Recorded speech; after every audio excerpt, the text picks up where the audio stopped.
Λοιπόν, καθίστε μαζί μας, νομίζω θα σας ενδιαφέρει και εσάς να πάμε να πούμε μια καλημέρα στον κύριο Γιάννη Μανιάτη, ο οποίος είναι με την Αμαλία Κολονέλου. Έλα, Αμαλία, καλημέρα. Καλημέρα. Βρισκόμαστε στο εργαστήριο αρχαιομετρίας εδώ στο Δημόκριτο με τη βοήθεια του κυρίου Γιάννη Μανιάτη. Είναι διευθυντής ερευνών και υπεύθυνος εδώ στο εργαστήριο αρχαιομετρίας. Μπορεί να προκύψουν λοιπόν, θα μας δείξει ο κύριος Μανιάτης άλλα δείγματα οστών που υπάρχουν εδώ και μπορεί να μας εξηγήσει ποια διαδικασία θα ακολουθηθεί, κύριε Μανιάτη. Κύριε Μανιάτη, εσείς θα αναλάβετε αυτό το έργο? Δεν το ξέρουμε αυτό, κύριε Καμπουράκη. Αυτό εξαρτάται από τους ανασκαφείς και το Υπουργείο Πολιτισμού. Εμείς σαν εργαστήριο κρατικό βοηθούμε όλες τις αρχαιολογικές υπηρεσίες της χώρας. Για δώστε μας η επιστήμη τι όπλα σας δίνει. Δηλαδή εμείς τώρα λέμε, σου δίνουμε ένα σκελετό, κύριε Μανιάτη μου. Έχουμε εδώ, κύριε Μανιάτη, θα μας πείτε εσείς τώρα αν είναι, ας πούμε, από την εποχή του Αλεξάνδρου ή αν είναι κανένας φαντάρος του 1912 που βρέθηκε εκεί πέρα. Θα το βρούμε αυτό? Καταρχήν να πούμε κάτι, ότι όπως είπε προηγουμένως και ο κύριος Υπουργός, ο κύριος Στασούλας, το γεγονός ότι βρέθηκε ο σκελετός είναι ένα πάρα πολύ συγκλονιστικό και ευτυχές βέβαια, γεγονός. δεν το συζητάω. Και πολύ χρήσιμο για την επιστήμη, έτσι. Ακριβώς, γιατί θα μπορούσαν οι τιμωρήχοι να τα έχουν πετάξει, να τα έχουν όλα σκορπίσει και να μην βρεθεί απολύτως τίποτα. Εφόσον υπάρχει ο σκελετός, δηλαδή εφόσον υπάρχουν τα οστά, μπορούμε να πούμε έτσι λίγο γραφικά ότι θα μιλήσουν. Αργά ή γρήγορα θα μιλήσουν. Για να γίνει βέβαια αυτό απαιτείται μια σειρά μελετών, οι οποίες θα πάρουν βέβαια κάποιο χρόνο. Αλλά πρέπει να γίνουν σωστά και πρέπει και να τι θα μας πούνε, για πείτε μας τώρα. Θα μιλήσουν και τι θα πούν. Βεβαίως. Θα πούν καταρχήν την ηλικία του ατόμου τη στιγμή του θανάτου.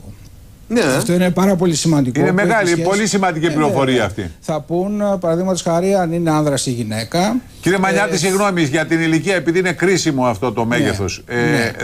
Με τι προσέγγιση δηλαδή η επιστήμη καταλήγει? Ίσως με 3-4 χρόνια, συμπλην 3-4 χρόνια. Εξαρτάται και από την κατάσταση του σκελετού. 3-4 χρόνια πάντως είναι η απόκληση, έτσι. Μάλλον είναι σε αυτό το επίπεδο. Άρα θα ξέρουμε αν είναι 25-30 ήταν ένας φαντάρος, ήταν ένας αυτός. Αν είναι 70 μπορεί να είναι ένας παλιός στρατηγός. Πώς να σου το πω. Πάμε μετά με ιστορική συσχέτιση. Ακριβώς.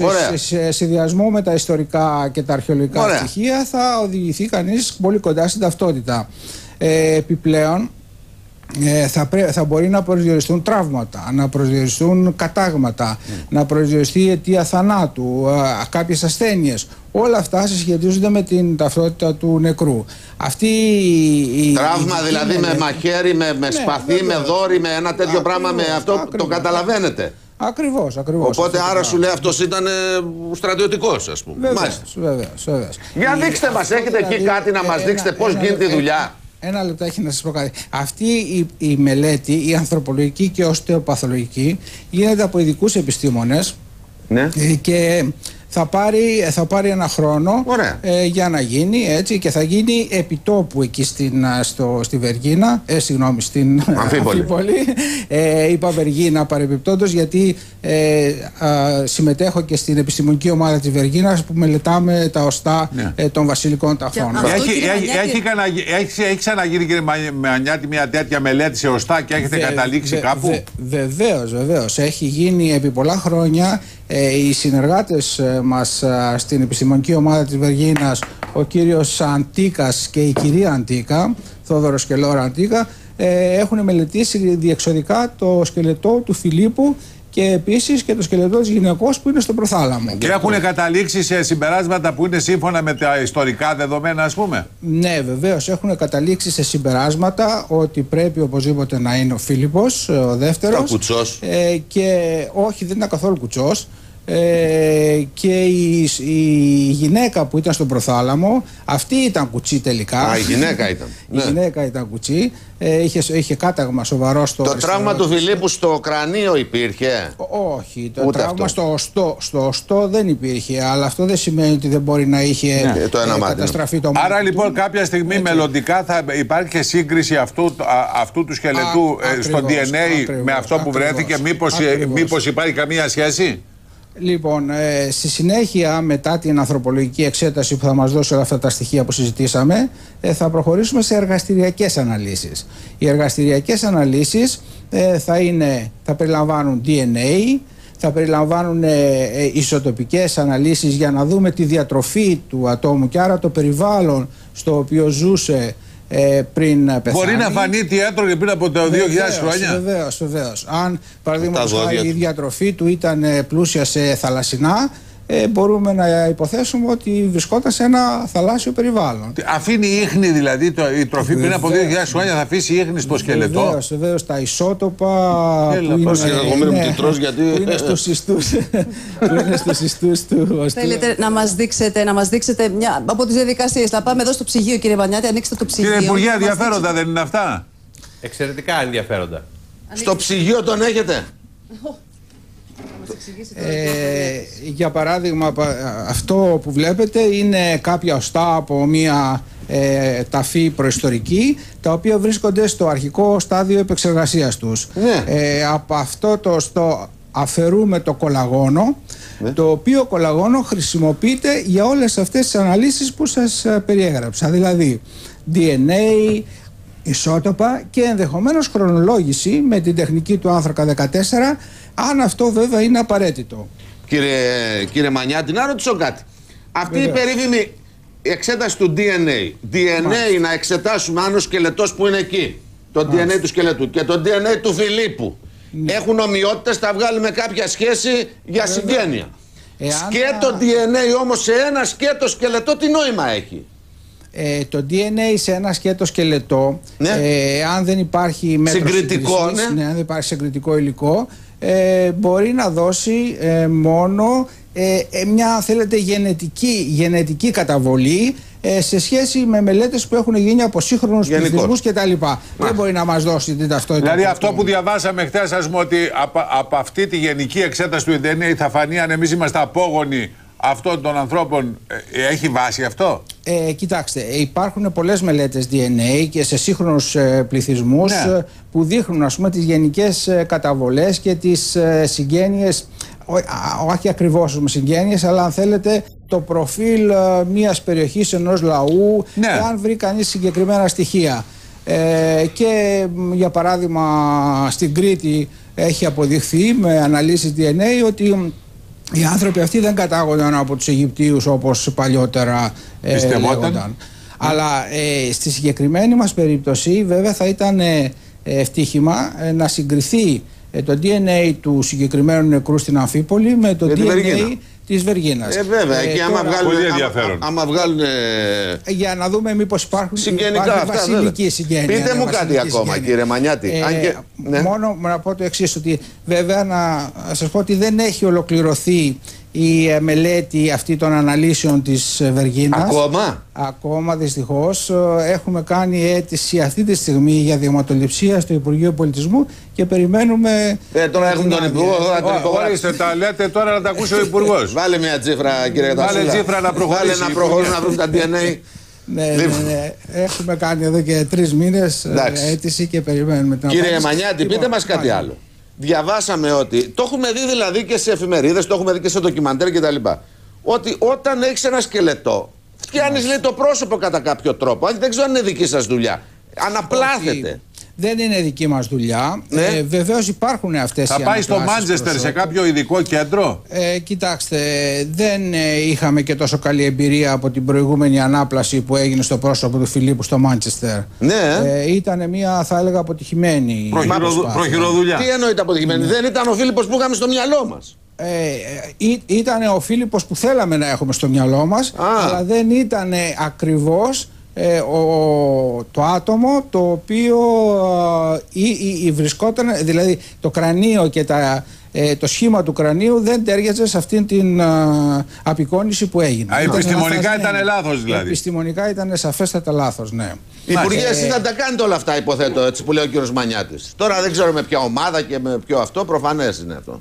Όλα θα γίνουν στην ώρα τους. Και όλα αυτά θα γίνουν γιατί βρέθηκαν. Το σημαντικό είναι αυτό που ανακοινώσαμε χθες.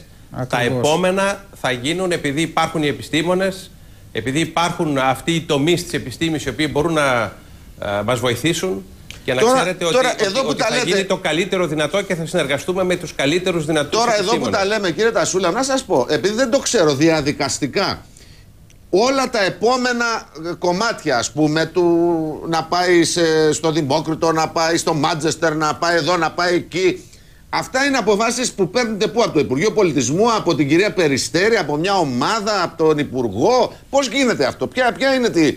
Ποιος θα τα κάνει δηλαδή όλα αυτά? Ποιος έχει την ευθύνη?